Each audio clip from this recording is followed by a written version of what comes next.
everybody. Today we're going to talk about your value and how valuable other people see you or don't in terms of providing a product, a service, or a whole world of ideas.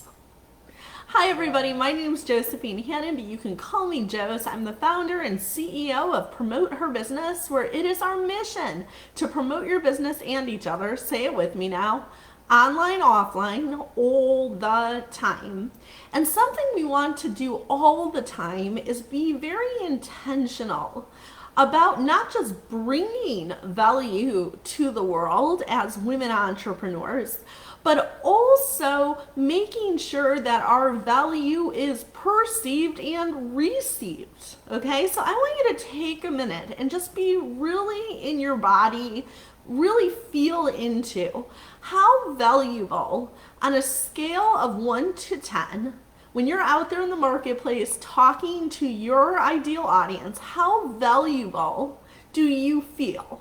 Not how valuable do you think you are and you could prove it, but how valuable do you feel when you're actually out there describing your product, networking with people? How receptive are they?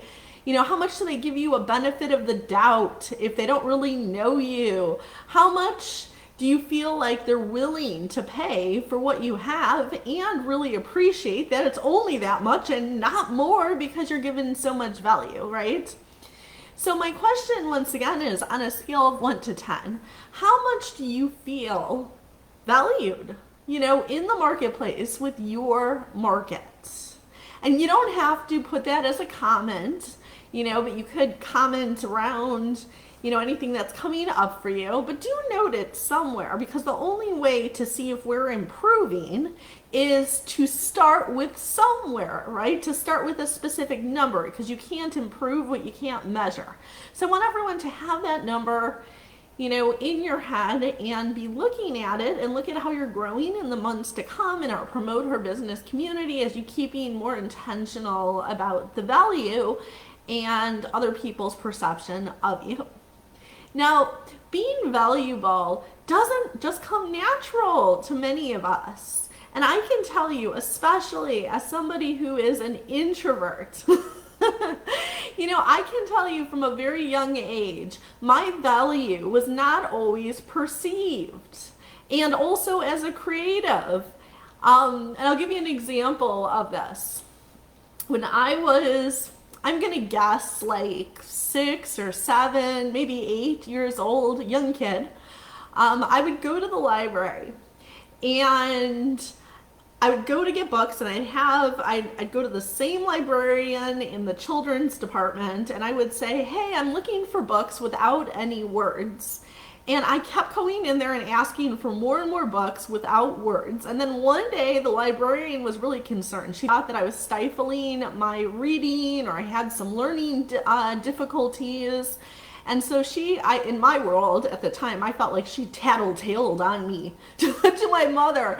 And she said that, she's really concerned about me because I keep just getting these books that don't have any words, that are under my reading level. By this point, I should be reading, this level of books, and I'm not reading anything. But what she didn't understand was my value and the strengths that I actually bring to the world, and one of which is extreme creativity. And so the reason, and I couldn't articulate this when I was 7 or 8 years old, but the reason that I would read books that had no words was because I thought, and still think, that I can make up better stories than the author could. I was always disappointed by other people's stories. I was always like, well, they should have done this, and they should have had this character, and they should have chose this adventure instead of this other one, right?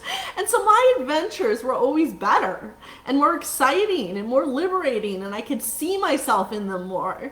And so that's why I decided to always read these books that had no words, So you could either see me as somebody that was different and making up my own stories and maybe behind my grade, or you could look at me as somebody who was brilliant and gifted and an extreme creative at a very young age, right? So it's the same thing with many women entrepreneurs today, is that we all have these strengths and values. But the question is, are we distinguishing them, or are we letting other people, take our awesome brilliance away because we are not clear on being able to talk to what it is? When I was 7 and 8, I definitely could not articulate that I was gifted in creativity and imagination, okay? And I had no idea what to do with it. But then, you know what happened? My perceived value at the library, of all places, extremely increased. So when I was about 10 years old, what happened is every single year they would do a children's fair at the library. And this was the year of budget cuts. Our youth director had left and they didn't have the funding to put on another children's fair. So they got us in a group together and they told us children that we're not going to have our children's fair this year. And there were tears and upset. And I raised my hand and I said to the director, I said, we can still have a children's fair. And she said, well, Jess, I don't know if you were listening or not, but no, we actually can't. We don't have the money. We don't have anybody to run it. And I said, oh, that's no problem. I said, I can run it and we can do it for free.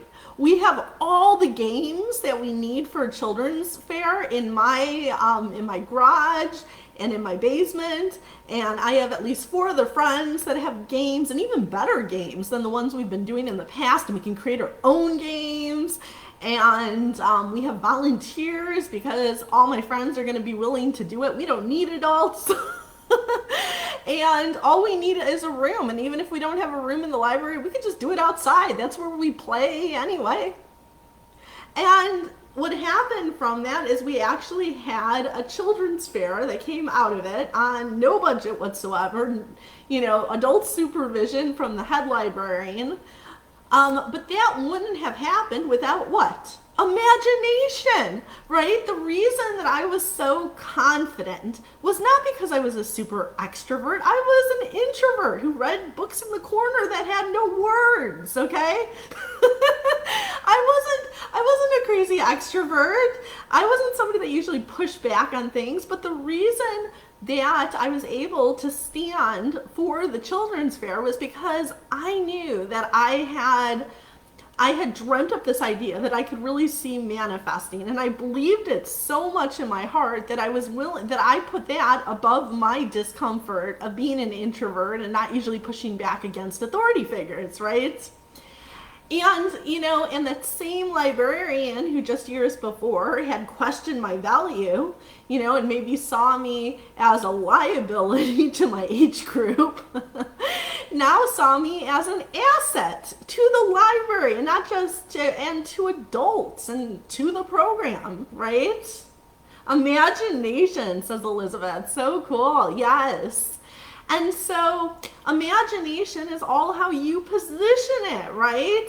It can make you very lonely and weird, or it can make you, rich and creative and appreciated, right? So what is the moral of this story? The moral of this story is that, 1, if you want to have more value, more perceived value in the marketplace, the first thing is you have to be clear on what you have to offer, right? When I couldn't articulate it when I was 7 or 8 years old, and I was just this lonely kid reading books without words, I was not able to say, oh, I'm not weird, I'm gifted. Right? I didn't know that. So I want you to start thinking about those weird things. We all have those quirky, weird things that we're doing. I don't know anybody that's not weird, okay? So look at your weirdness in a new light. Look at it as an asset and put a label on it, right? Put a label on it. Labels and frameworks are what sells. When you go from the weird label to the gifted label, you have this whole other world open up for you, right? There's a lot of people out there. They have tips and tricks, right? Well, they're a dime a dozen. Who needs another tip? But when you have a framework, you put a name on it, now it just got value, right? How many people have 7 tips? A lot of them. But you look at Stephen Covey, right? And you have the 7 habits of highly effective, almost anything, right? What's the difference between what he did and every other person's 7 or 10 or million tips, right? He has a framework, right? So what brings things value is, one, distinguishing that you're not weird. You actually are extremely valuable and probably undervalued for all the things you do. 2, it's putting a label on it, you know, it's going from weird to gifted, or just another tip, to a specific, serious, proven methodology and framework, okay? And then, you know, the third part is matching your message to your market, because it's not just important that you see that you're valuable, but it's even more important, dare I say, that your market sees that you're valuable, right? It was a whole other world when I was just reading books in the corner for my own enjoyment and using my imagination for myself, versus when I employed imagination to solve a real life problem, adult problem, when I was only 10 years old at the library, right?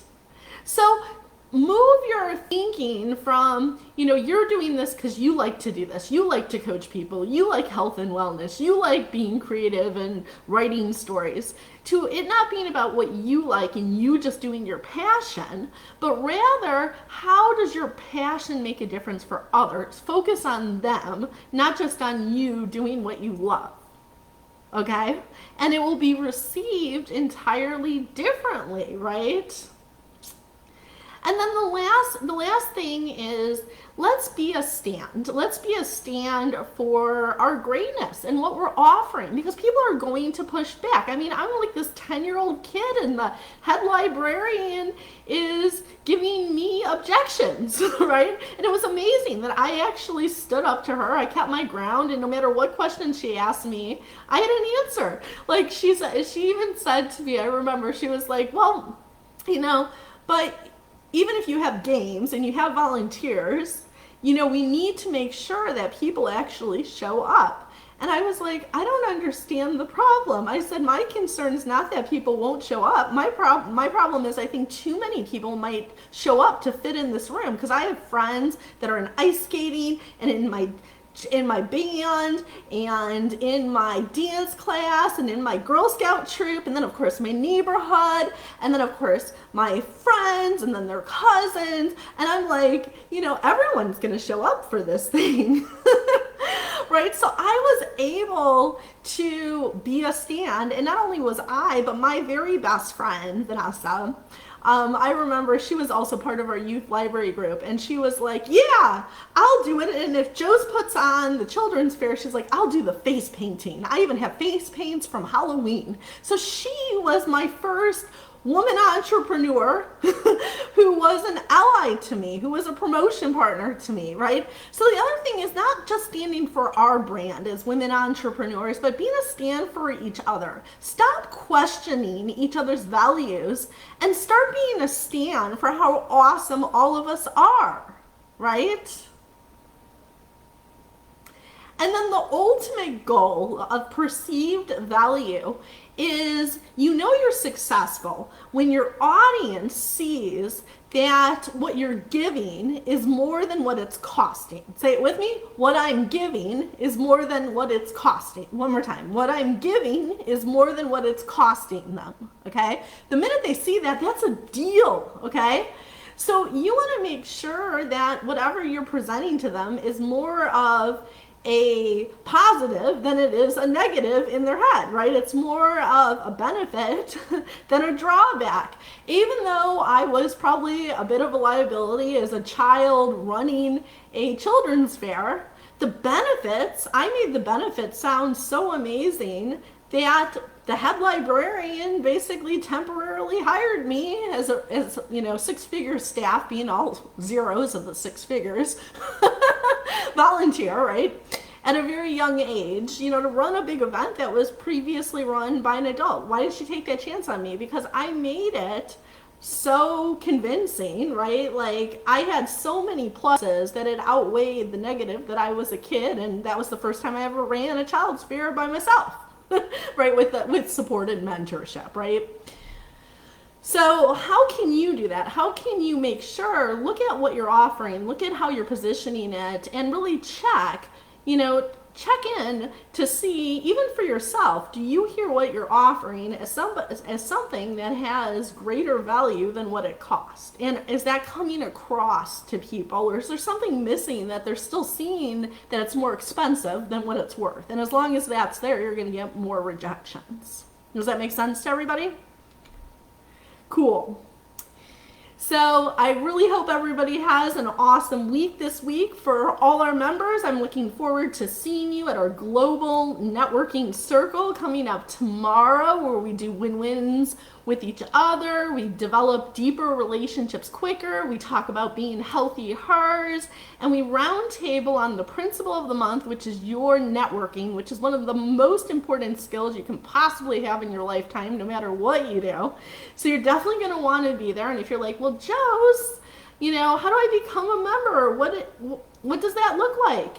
Then simply go to promoteherbusiness.com/join and check out all our benefits, which I can Girl Scout promise you outweigh any costs. All right. So I'm eager to hear about the value you're bringing into our group, into the world. And I love how we're cheering each other on, being a stand for other women's value, because that's what we need. So keep promoting your business and each other. Say it with me now. Online, offline, all the time. Bye-bye.